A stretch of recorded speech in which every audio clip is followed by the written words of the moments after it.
Hello friends नमस्कार नुआ blog रे आपण मानु स्वागत। आज है सुदर्शन व्रत आपण माने समस्त जानी घर घर सुदर्शन व्रत देखो मु केमिति सुदर्शन व्रत माने पालन करिछि पूजा कर सारछि ऑलरेडी माने पूजा करूछि भी कर साइलिनी देखंतु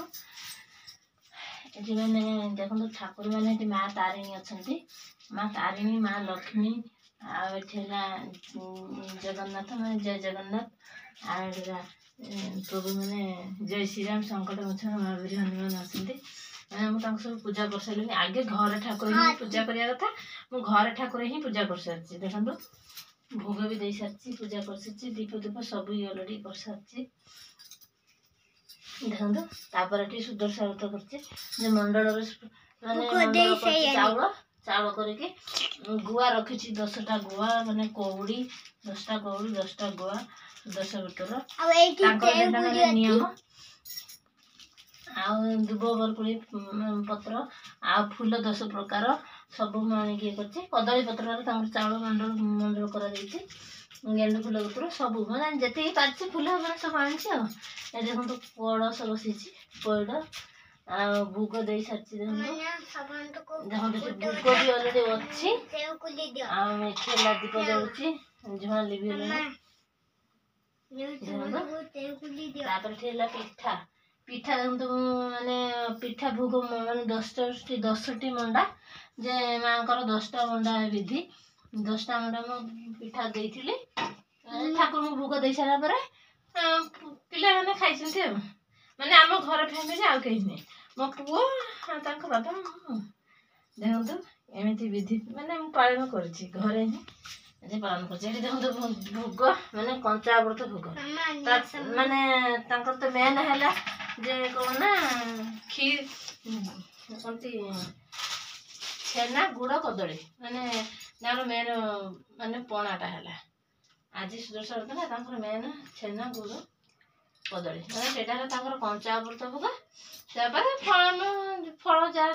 10 प्रकार गोटे गोटे सब आनी सब कर माने से कंचाव्रत मोटा आम फैमिली भर जहाँ खाइबा आ क्या देवे मैंने आपण मैंने समस्त जानी थे तो देखते सेवा करा भी दे सारी जो 10टा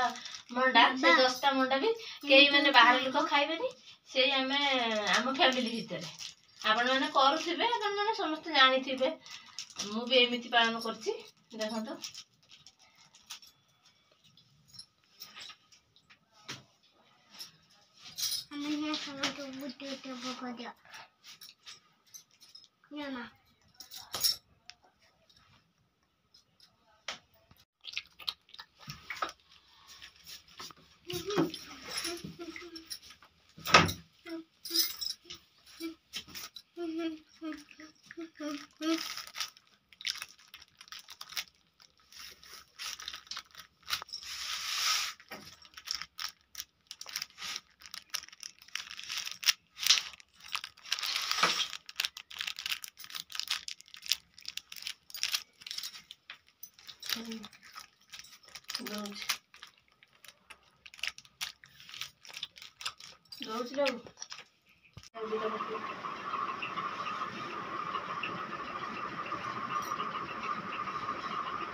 सुदर्शन व्रत कथा जगत तारणी समुद्र तेणु कही नाम लक्ष्मी नारायण विष्णु समय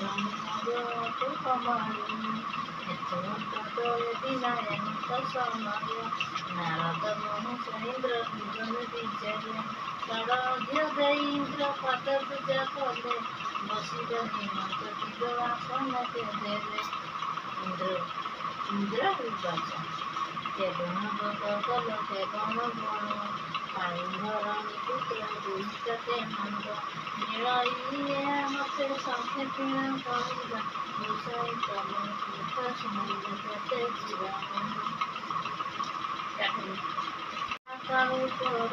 ଅଞ୍ଚଳ ସମ୍ପତ୍ତି ଭୋଗ କଲେ ମଞ୍ଚ ପୁରେ ଅନ୍ତରେ ଇନ୍ଦ୍ର ଶୁଣ ମନ ଦେଇ ଲକ୍ଷ୍ମୀଙ୍କର ବ୍ରତ କେତେ କହିବା ବୁଝାଇ ମାଘ ମାସ ଶୁକ୍ଳ ପକ୍ଷ ଦଶମୀ ଗୁରୁବାର ଶ୍ରୀ ଶୁଭ ଶବତ ଗୋଟି ପଡ଼େ ସେ ଦିନରେ ସେହି ଦିନ ବ୍ରାହ୍ମଣୀ ଯେ ପ୍ରଭାତ ଉଠିଲା କେତେ ବନ ଗାଈର ଯେ ଗୋବର ଆଣିଲା ସଂଗ୍ରହ କରି ଲିପିଲା ନଦୀରେ ସ୍ନାନ କରି ଘରକୁ ଆଇଲା ତଣ୍ଡୁଳ ବାଟିଣା ଝୁଟି ଆବରଣ କଲା ଶ୍ରୀକର ମା ଲକ୍ଷ୍ମୀଙ୍କୁ ଶ୍ରୀକର ମା ଲକ୍ଷ୍ମୀଙ୍କୁ ସେ ସ୍ମରଣ କଲା ଦଶ ବର୍ଣ୍ଣ ମୂଳରେ ପିତଳା ଲିପିଲା ଦଶ ଯେ ପାଖୁଡ଼ା କରି ପଦ୍ମକୁ ଲେଖିଲା ଶରୀର ଉପରେ ପୁନଃ ଘଟକୁ ସ୍ଥାପିଲା ଘଟର ଉପରୁ ଡାଳ ପକେଇଲା ନାରିକେଳ ବେତ କୁଟି ଘଟ ପରେ ଦେଲେ ଦଶମୁଖୀ ଦୀପାବଳି ଜାଗର ଜାଳିଲେ ଦଶଖିଆ ଧଳା ସୂତା ବ୍ରତକୁ ଭାଙ୍ଗିଲେ ଗୌରୀ ନାରାୟଣ ବେତ ପାଖରେ ରଖେଇଲେ ଦଶମୁଖୀ ତଣ୍ଡୁଳ ଯେ ଘଟ ପାଖେ ଦେଲେ ବଦରି ଫଳ ଗୋଟିଏ ଗୋଟିଏ ଯେ ସଜେଇଲେ ଉପରେ ଚନ୍ଦ୍ରକାନ୍ତ ଚାନ୍ଦୁଆ ପ୍ରଣାଇଲେ ଦଶମୁଖା କଦଳୀ ଯେ ପୂର୍ଣ୍ଣ କୁମ୍ଭ ଦେଲେ ସିନ୍ଦୁର ପ୍ରଜଳ ନେଇ ଭକ୍ତ କରି ଦେଲେ ପରମା ଲକ୍ଷ୍ମୀ ଯେ ସ୍ମରଣା କଲେ ଛେନାପଣା କଦଳୀ ଯେ ସରପୁତ ଦେଲେ ଦଶଗୋଟି ମଣ୍ଡା ଦେଇ ଆଗର ତୁଳିଲେ କର୍ପୂରରେ ଯୁଗ କରି ଆଣିଆ ବାଢ଼ିଲେ ନୈବେଦ୍ୟ ଦେଇ ପୁଣି କଥା ଯେ ଶୁଣିଲେ ଶ୍ରୀ ମହାଲକ୍ଷ୍ମୀ ଯେ ସ୍ମରଣା କଲେ ଲକ୍ଷ୍ମୀ ଦେଶ ନାମ ଧରି ବ୍ରତ ଗଣ୍ଠିଲେ ପ୍ରଥମ ଗଣ୍ଠିର ନାମ ଲକ୍ଷ୍ମୀ ନାରାୟଣ ଦ୍ୱିତୀୟ ଗଣ୍ଠିର ନାମ ହେଲା କମଳି ତୃତୀୟ ଗଣ୍ଠିର ନାମ ଶ୍ରୀହରସିଆ ଚତୁର୍ଥ ଗଣ୍ଠିର ନାମ ଅଟେ ପଖାଳିଆ ପଞ୍ଚମ ଗଣ୍ଠିର ନାମ ଅଟଇ କମଳା ଷଷ୍ଠ ଗଣ୍ଠିର ନାମ ହୋଇଲା ଚଞ୍ଚଳା ସପ୍ତମ ଗଣ୍ଠିର ନାମ ଅଟେ ବିଘ୍ନସେନୀ ଅଷ୍ଟମ ଗଣ୍ଠିର ନାମ ସିନ୍ଦୁର ବୁଲାଣି ନବମ ଗଣ୍ଠିର ନାମ ଦ୍ରୁପଦୀ ନାସିନୀ ଦଶମ ଗଣ୍ଠିର ନାମ ବିଷ୍ଣୁ ପଟରାଣୀ ଦଶ ନାମ ଧରି ସେ ବ୍ରତ ଗଣ୍ଠି ଦେଲେ ଲକ୍ଷ୍ମୀ ନାରାୟଣ ବୁଲି ମନେ ସୁମରିଲେ